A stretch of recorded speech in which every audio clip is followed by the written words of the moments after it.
అందరికీ స్వాగతం. ఈరోజు మనమొక చాలా ఆసక్తికరమైన విషయం గురించి మాట్లాడుకుందాం. అసలు మన వ్యక్తిత్వాలు, మన మూడ్స్ ఎందుకిలా మారిపోతుంటాయి? దీని వెనుకున్న రహస్యాన్ని ఛేదించడానికి, మనల్ని మనం అర్థం చేసుకోవడానికి భగవద్గీతలో చెప్పిన ఒక అద్భుతమైన ఫ్రేమ్వర్క్ గురించి తెలుసుకుందాం. పదండి, ఈ ప్రయాణం మొదలుపెడదాం. మనందరికీ ఎప్పుడో ఒకప్పుడు అనిపిస్తుంది కదా, అసలు మనుషులు ఎందుకింత రకరకాలుగా ఉంటారు.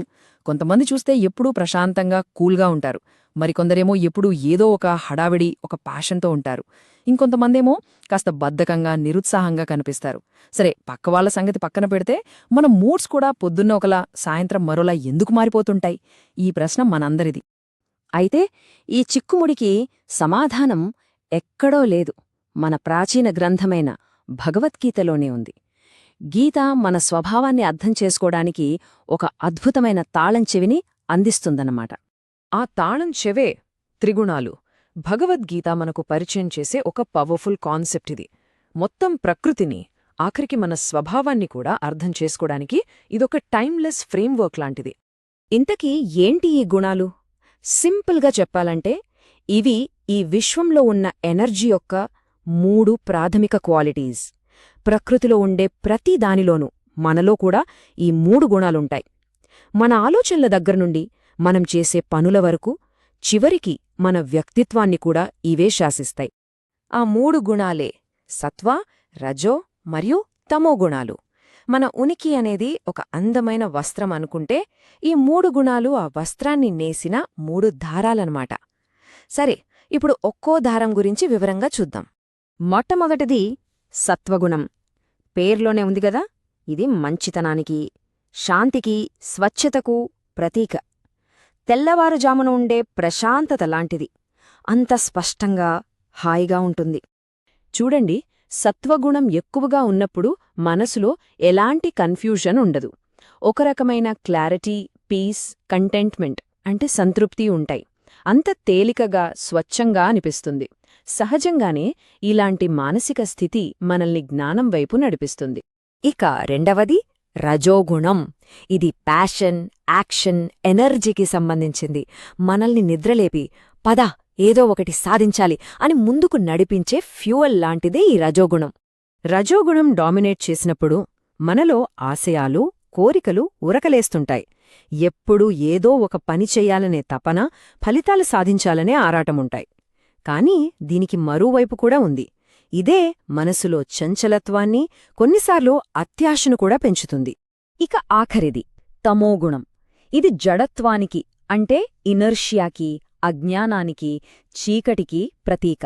మనల్ని ముందుకు కదలనీయకుండా వెనక్కి లాగే ఒక బరువైన శక్తి అనుకోవచ్చు. తమస్సు మనల్ని ఆవహించినప్పుడు అంతా గందరగోళంగా ఉంటుంది. ఏది మంచో, ఏది చెడో తెలియని కన్ఫ్యూషన్. సోమరితనం, పనుల్ని వాయిదా వేయడం, నిర్లక్ష్యం ఇవన్నీ తమోగుణ లక్షణాలే. ఇవి మనల్ని పూర్తిగా నిష్క్రియాత్మకంగా మార్చేస్తుంది. ఒక్కసారి ఈ పట్టిక చూడండి. ఈ మూడింటిని పక్కపక్కన పెట్టి చూస్తే వాటి మధ్య ఉన్న తేడా ఎంత స్పష్టంగా కనిపిస్తుందో. సత్వం మనకు ఆనందాన్ని, జ్ఞానాన్ని ఇస్తే, రజస్సు నొప్పిని, అత్యాశను ఇస్తుంది. ఇక తమస్సు మనల్ని భ్రమల్లో, నిర్లక్ష్యంలో ముంచేస్తుంది.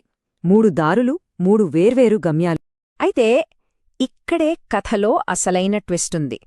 చాలామందేమనుకుంటారంటే సత్వగుణం మంచిది కాబట్టి అదే మన లక్ష్యం కావాలి అని. కాని గీత చెప్పేది వేరు. మంచి గుణమైన సత్వంతో సహా ఈ 3 గుణాలు కూడా ఒక రకంగా మన ఆత్మను, ఈ శరీరానికి బంధిస్తాయట. అది ఎలాగంటే, సత్వగుణం నేను చాలా సంతోషంగా ఉన్నాను, నాకు అన్నీ తెలుసు అనే ఒక అటాచ్మెంట్ని క్రియేట్ చేస్తుంది. రజోగుణమేమో నేను ఈ పని చెయ్యాలి, దాని ఫలితం నాకే దక్కాలి అనే అనుబంధంతో కట్టేస్తుంది. ఇక తమస్సు అయితే అజ్ఞానంతో కళ్లకు గంతలు కట్టి మనల్ని బంధిస్తుంది. అంటే మూడింట్లో కామన్గా ఉన్నది అటాచ్మెంట్ లేదా అనుబంధం. మరిప్పుడు ప్రశ్నేంటంటే, ఈ 3 గుణాలు బంధించేవే అయితే మరి మనకు మార్గమేది? బయటపడటమేలా? దానికి కూడా గీత ఒక స్పష్టమైన సమాధానమిస్తోంది. అసలైన లక్ష్యం ఈ గుణాల్లో ఏదో ఒకదాన్ని పట్టుకోవటం కాదు, వాటిని అధిగమించటం, వాటికి అతీతంగా మారటం. చూడండి భగవద్గీతలోని ఈ శ్లోకం ఎంత పవర్ఫుల్గా చెప్తోందో. ఎప్పుడైతే మనం ఈ 3 గుణాల ప్రభావం నుండి బయటపడతామో అప్పుడే జనన మరణ చక్రం నుండి, బాధల నుండి నిజమైన విముక్తి లభించి జ్ఞానోదయం కలుగుతుందని గీత చెబుతోంది. అయితే అతీతంగా మారడమంటే ఈ గుణాలను నాశనం చేయడం కాదు, అది సాధ్యంగూడా కాదు. దానికి అసలైన అర్థమేంటంటే మనలో ఈ గుణాలు పనిచేస్తున్నప్పుడు వాటితో పాటు కొట్టుకుపోకుండా, వాటి ప్రభావానికి లోను కాకుండా ఒక సాక్షిగా వాటిని గమనించగలగడం, ఆ అవేర్నెస్ను పెంచుకోవడం. సరే, ఇదంతా బావుందే. వేల సంవత్సరాల నాటి ఈ జ్ఞానం మన రోజువారీ జీవితానికి ఎలా ఉపయోగపడుతుంది? దీన్ని మనల్ని మనం అర్థం చేసుకోవడానికి ఒక సాధనంగా, ఒక టూల్గా ఎలా వాడుకోవచ్చో ఇప్పుడు చూద్దాం. ఒక్కసారి మనల్ని మనం గమనించుకుందాం. మన రోజువారీ జీవితంలో ఏ గుణం మనపై ఎక్కువగా ప్రభావం చూపుతోంది? మనం ప్రశాంతంగా, సంతోషంగా ఉన్నప్పుడు ఏ గుణం డామినేట్ చేస్తుంది? అదే ఏదైనా ఒత్తిడిలో ఉన్నప్పుడు, టెన్షన్లో ఉన్నప్పుడు ఏ గుణం మనల్ని కంట్రోల్ చేస్తోంది? ఒక్క విషయం గుర్తుంచుకోవాలి. ఈ స్వీయ పరిశీలన అనేది మనల్ని మనం జడ్జ్ చేసుకోవడానికి కాదు, అయ్యో నాలో తమోగుణం ఎక్కువుందే అని బాధపడటానికి కాదు. ఇది కేవలం మన గురించి మనం తెలుసుకోవడానికి, మనల్ని మనం అర్థం చేసుకున్నప్పుడే కదా ఎదుగుదలకు మొదటి అడుగు పడినట్టు. సరే, మన గురించి మనకు ఈ అవగాహన వచ్చిన తర్వాత మన జీవితంలో కొంచెం ఎక్కువ బ్యాలెన్స్ తీసుకురావడానికి మనం చేయగల ఆ ఒక్క చిన్న మార్పేమై ఉంటుంది? బహుశా మన ఆహారంలో, మన అలవాట్లలో కొంచెం సత్వాన్ని పెంచుకోవడమా?